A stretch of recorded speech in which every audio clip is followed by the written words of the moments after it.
کانی بوټستا وطن دی و مونږ لرس رزر دی قتللو جوهر زکات د میدان وردګو د چک ولسوالۍ برېښنا تولید فابریکې او د برېښنا شبکې پراختیایي پروژې چارې نږدې 70 سلنه بشپړې شوي دي.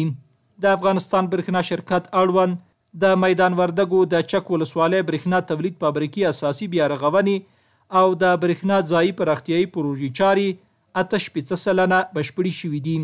په دې پروژې کې 3 توربینونه او د ځایي سبسټیشن 3 ترانسفرمرونه شامل دي چې ټول ساحې ته لیږدول شوي او چارې په چټکۍ پر مخ روانې دي.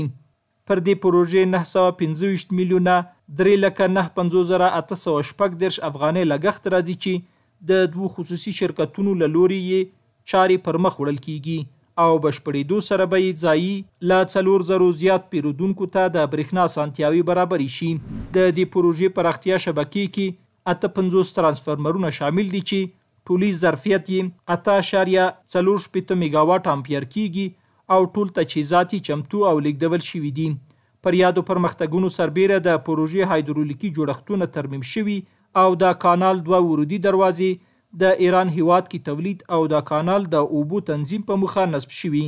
دغه راز د بند د رسوباتو دروازه او کانکریټي بدنۍ چې کلونه وړاندې خرابه وه او د کرنې لپاره د اوبو په رسولو او زیرمه کولو کې ستونزې لرلې په اساسي ډول ترمیم شوه.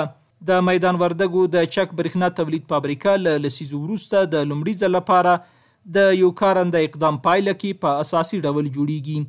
د افغانستان برېښنا شرکت هیواد کې د برېښنا تولید پراختیایي پروژو پر بیارغونې چټک کار کوي او هیوادوالو ته د برېښنا ډاډمنو خدماتو چمتو کول ورته ستر لومړیتوب دی. د برېښنا کورني تولید پراختیا د وارداتي لوړ لګښته برېښنا تر ټولو لوړ بدیل دی چې پراختیا سره یې د برېښنا اړتیا کچه کې د پام وړ مثبت بدلون راځي.